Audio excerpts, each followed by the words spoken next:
I just can't imagine the Ravens starting this season at home 0-2, losing to the Raiders. You're tuned in to the Ross Tucker Football Podcast, guiding your gridiron journey, none other than your host, former NFL lineman, Ross Tucker.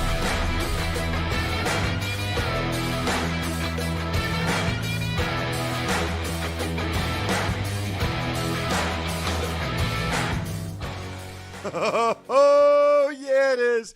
But it's not just any Ross Tucker Football Podcast. It is a Finish Strong Friday. We are, of course, presented by DraftKings Sportsbook, and it's also not just a Finish Strong Friday. It's a Picks Friday. It's a Winners Friday. Remember about Finish Strong Friday, okay? We go hard today at work, whatever it is that you guys are trying to get done for your family. Finish the work week strong, so while you're watching college football tomorrow, NFL Sunday, whatever, you feel good about what you accomplished for your career, more importantly, your family this week. We obviously will get to my picks momentarily, but we got some winners to give out. How about Abe Jaruski? He quote posted a post on Twitter. I think it was about Malik Willis at Ross Tucker Pod. I'm at Ross Tucker NFL. The sponsor confirmation email winner is Tommy Kraft. Tommy sent me an email in which he had a receipt. He bought $500 worth of Labatt Blue Light to get ready for the season, I guess. $500. It was epic, and I saw all the cases of Labatt Blue Light. Love it. Shout out, by the way, to all the Bills fans that were turning around when I was in the booth last Sunday and showing me their Labatt Blue Light cans. That was hilarious. YouTube shout out, Marcel Kearns. So Tommy and Abe email me, ross at rosstucker.com. I'll send you something cool in the mail. Marcel email me, ross at rosstucker.com. And I'll do a video shout out for whoever you want it for. Speaking of shout outs, how about Joel Higginbotham, Fleming Peterson, Paul Costanzik, 3 more patrons. Patreon.com/RT Media. Love that you guys have access to the private Slack channel with the other Tuckheads. And you also are able to then see all of the even money bets in black and white. That's patreon.com/RT Media. Let's talk about last night's game. It's Big Show time. The Big Show. All right, I'm doing my post-game recap from the booth as Bills fans are chanting MVP, MVP as Josh Allen walks off the field after a dominating performance by the Buffalo Bills. We will start, of course, with the press box food. They had Caesar salad, chicken parm, noodles. I did like the key lime pie at halftime. I'm evidently a key lime pie guy, but I would say C+. Maybe here in Miami. I think the Dolphins fans would have been thrilled with a C+ tonight. It was a horrendous performance by the Dolphins, really both sides of the ball. It starts, though, primarily on offense. 3 interceptions from Tua Tagovailoa. Here's the thing.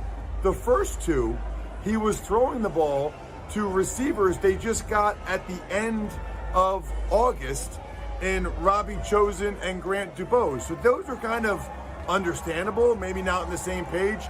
It was the pick 6 from Jamarcus Ingram that ended up really being the difference in the game and put that game away. Meanwhile, defensively, the Dolphins could not slow down the Bills. And it wasn't even one of those games where Josh Allen really had to be the hero and make a lot of impressive plays. It was primarily James Cook who had 1, 2, 3 touchdowns in the first half, and a couple of them were scarily easy against that Dolphins defense. The big news coming out of the game, it's Tua Tagovailoa suffering yet another concussion. This will be something we'll be talking about quite a bit over the next couple weeks. I talked about it on social media during the game at Ross Tucker NFL. I don't think that I would probably ever play football again if I were Tua and knowing what he's been through, but it's not my life, it's his life. He's going to have some difficult decisions coming up over the next couple weeks. Smirnoff is the perfect vodka for crafting delicious cocktails, easy to make and versatile for any and all fans over 21. Make sure you grab a bottle of Smirnoff and then head over to Smirnoff.com to find recipes of delicious cocktails perfect for game day. Please drink responsibly. Smirnoff number 21 vodka at your local retailer, distilled from grain, 40% alcohol by volume. The Smirnoff Company, New York, New York. Please do not share with anyone under legal drinking age. It's the world's #1 vodka and an official vodka partner of the NFL. Want to know which team is going to win every single game on Sunday? Then listen up. All right, Ross, we're going to kick things off. We got the Las Vegas Raiders. They're at the Baltimore Ravens. So there were a lot of different games this week, like even the Chargers, a bunch of games I could have picked as my Larceny Lock of the Week, Jack, which is presented by Larceny Weeded Bourbon. Lock in a win and seize tonight. Bardstown, Kentucky, 46% alcohol by volume. Think wisely, drink wisely. I'm going with this one. I just can't imagine the Ravens starting this season at home 0-2, losing to the Raiders. I mean, the Ravens just had extra time to prepare, extra time to rest. They were right there against the Chiefs.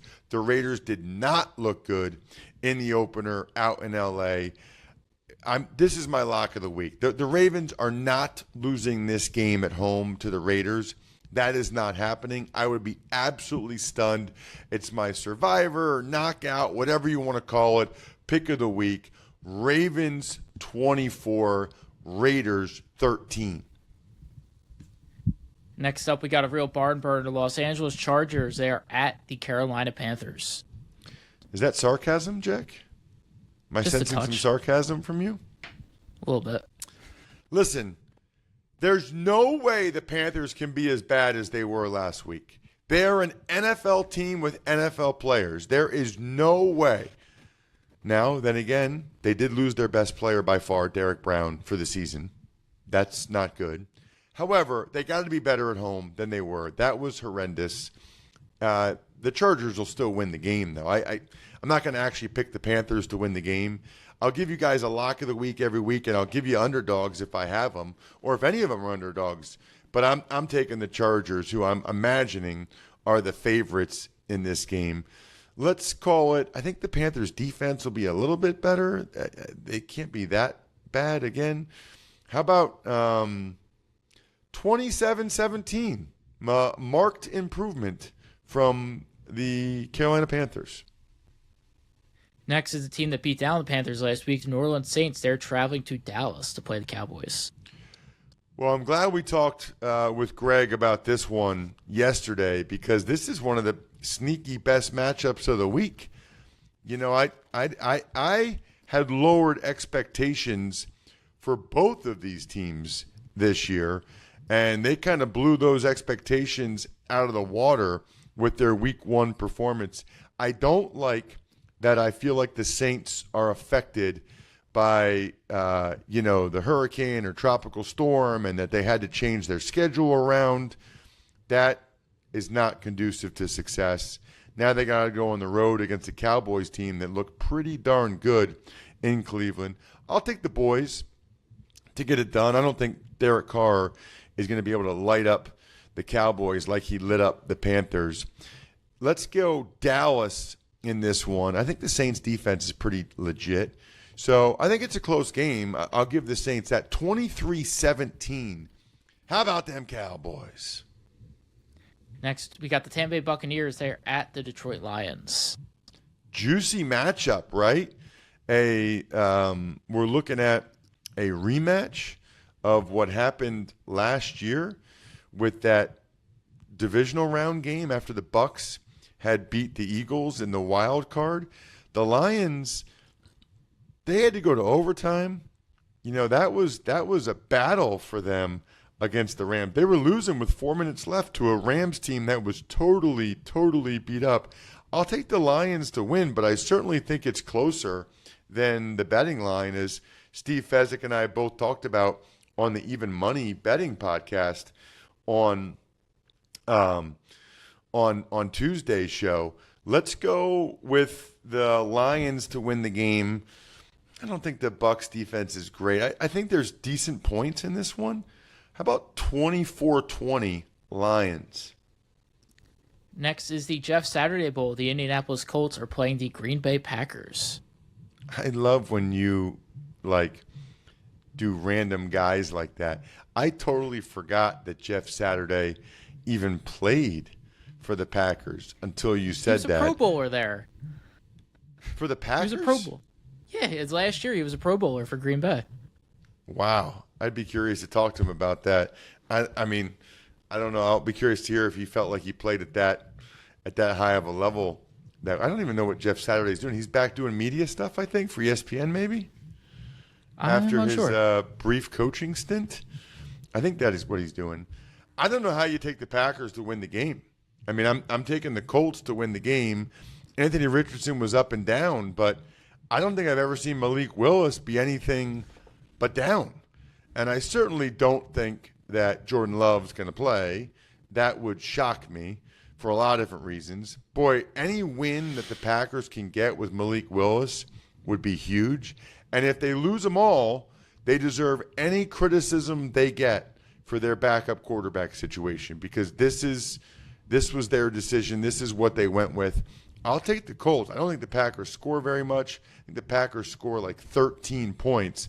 I think the Colts score 20 to 13 Colts on the road. Next, the Cleveland Browns. They're at the Jacksonville Jaguars. Whoa. This is a matchup of a couple of teams that really, really could use this win desperately after they both are 0-1. This is one of those games where the team that wins, you're feeling fine about them. Team that loses, they're already 0-2. I think I saw a stat, less than 20% of teams that start 0-2 make the postseason.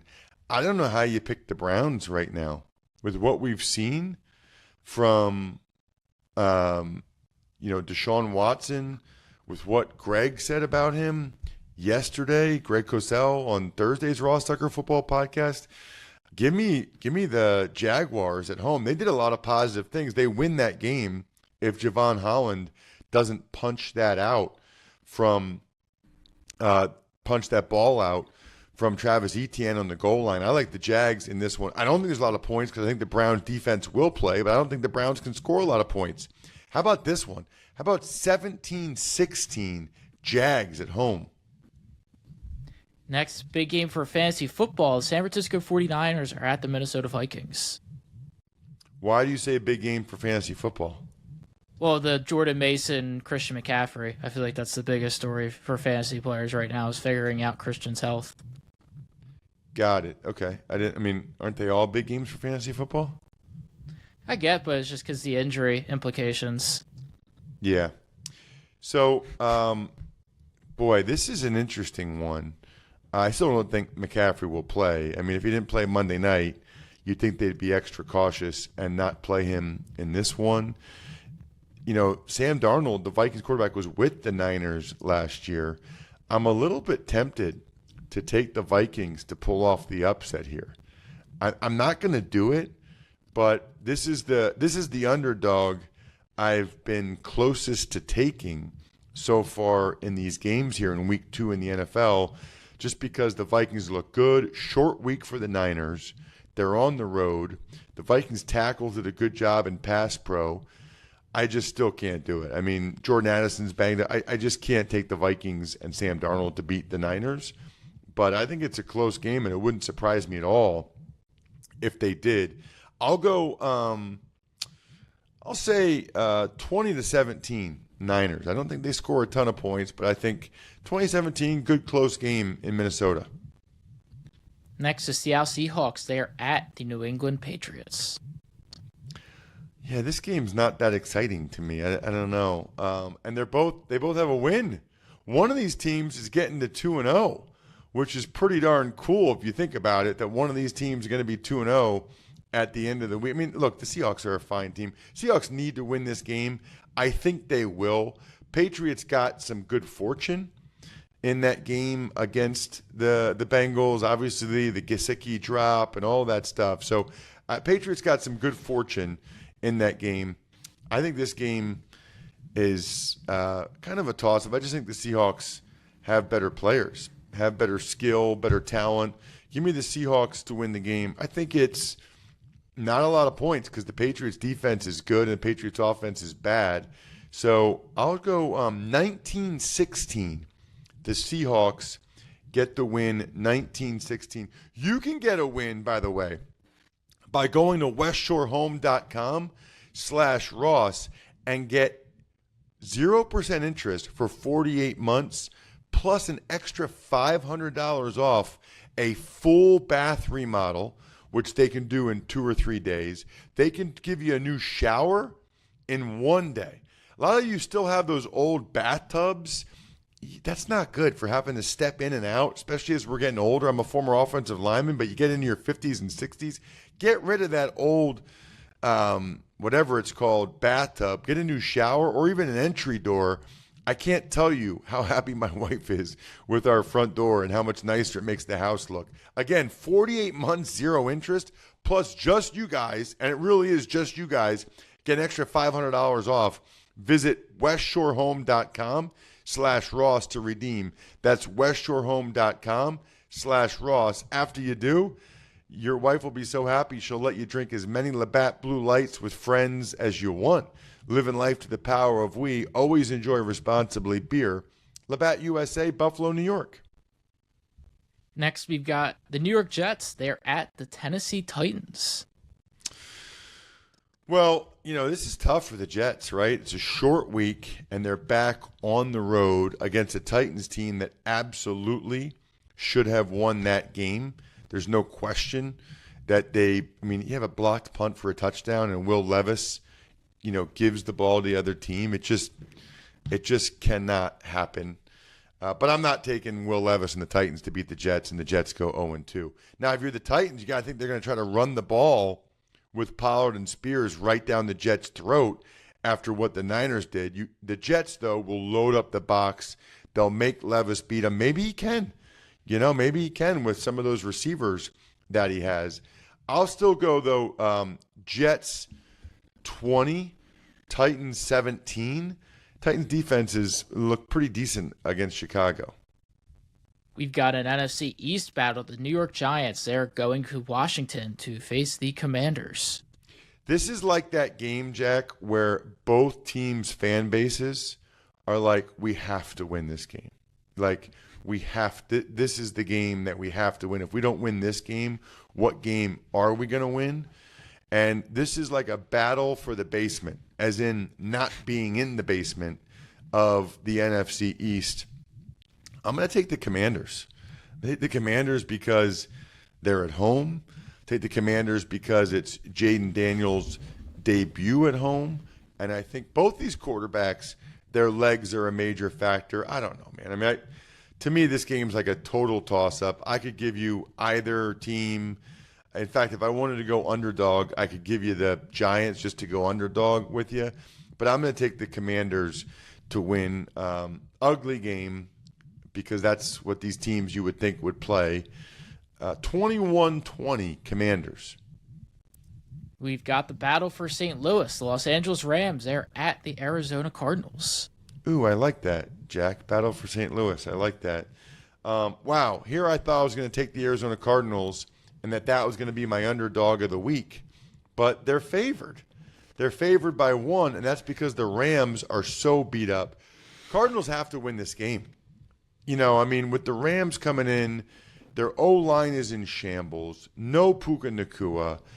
The Cardinals, I thought, did a lot of good things against the Buffalo Bills. They have to find a way to win this game. There's no way around it. And I think they will. I think the Cardinals get this done. Sean McVay's kind of had their number, but not this Sunday, not with how beat up they are. Cardinals, I think, score 24 points. I think the Rams only get to 20. 24-20, Arizona. Pittsburgh Steelers, they are at the Denver Broncos. Wow, it's so funny because we talk about how tough the Steelers' schedule is, in the second half of the year and blah, blah, blah, blah, blah. And yet, here they are in a situation where they could very easily be 2-0, and I'm going to pick them to do that. With the way they're, I thought their defense looked against Atlanta, I would say that feels like it's highly encouraging for the Steelers. I think Justin Fields will probably be a little bit better in his second game than he was in his first. I think you could probably say the same about Bo Nix, but I like the Steelers to get to 2-0, which is a great start for them on the road in Denver against that rookie quarterback. I think the Steelers defense will get all over Bo Nix. Not a lot of points in this one again. It's an ugly Steelers victory, 17-13 Pittsburgh. We got the last of the Sunday afternoon slate, the Cincinnati Bengals. They're at the Kansas City Chiefs. Yeah, getting to some of these more juicy matchups here now to finish up our picks for the week. It's so interesting how certain teams, it seems like, have other teams' numbers. And it feels like, listen, the Chiefs have beat the Bengals plenty. But the Bengals, for whatever reason, they play their best against the Chiefs. And I'm tempted to take the Bengals. I think if T. Higgins were healthy, I probably would take the Bengals to bounce back from that disappointing performance. I just can't do it, though. I mean, the Chiefs, obviously, like I said about the Ravens early in the show, Chiefs had extra time to prepare, extra time to rest for this one. The Bengals coming off that game on Sunday, and it's a home game for the Chiefs. Start out back-to-back home games. I'll take Kansas City to get it done. I think it's a fun game, though. The Bengals are not going to get blown out. They always play the Chiefs tough. I think it's, for whatever reason, it feels like Joe Burrow has a good feel for what Spagnuolo does. Let's go a bunch of field goals. 26-23, the Chiefs find a way to still beat the Bengals in this one. Sunday Night Football, the Chicago Bears. They are facing Houston Texans, battle two young top quarterbacks. Yes. Yeah, that's a cool pick by the NFL schedulers to have that for the Sunday night game. I'm looking forward to it. C.J. Stroud, it feels like, doesn't get a chance to play a lot of primetime games, right, where everybody's watching. And then, obviously same on some level for Caleb Williams and the Bears. Obviously, his only second game, but it's smart for the NFL, especially early in the season, to have a showcase game for their number one overall pick. I love it. I mean, I'm obviously going to take the Texans to win based on what we saw from these teams in week one. I mean, Texans ran it very effectively. You heard Greg talk about Joe Mixon, how spry he looked. He absolutely did, I thought, in that game. So I like for sure what we've seen from the Houston Texans. The Bears, I don't think they're going to get a defensive touchdown and a punt return touchdown again. Bears might not be able to keep this one close. I think this ends up being 24-13. I think the Bears will score a little bit more than that. 24-16. The Texans get a win by 8 points over the Bears on Sunday Night Football. And we'll wrap things up with Monday Night Football. The Atlanta Falcons, they're traveling to Philadelphia, playing the Eagles. How many years in a row has the Eagles home opener been a Kirk Cousins primetime game? I mean, it's crazy. It feels like it was the Vikings the last 2 years, I think. Maybe I'm wrong. Now it's the Falcons. And I think the Falcons are better than they showed against the Steelers. But this Kirk Cousins health thing is really concerning. I mean, not under center, all but one snap.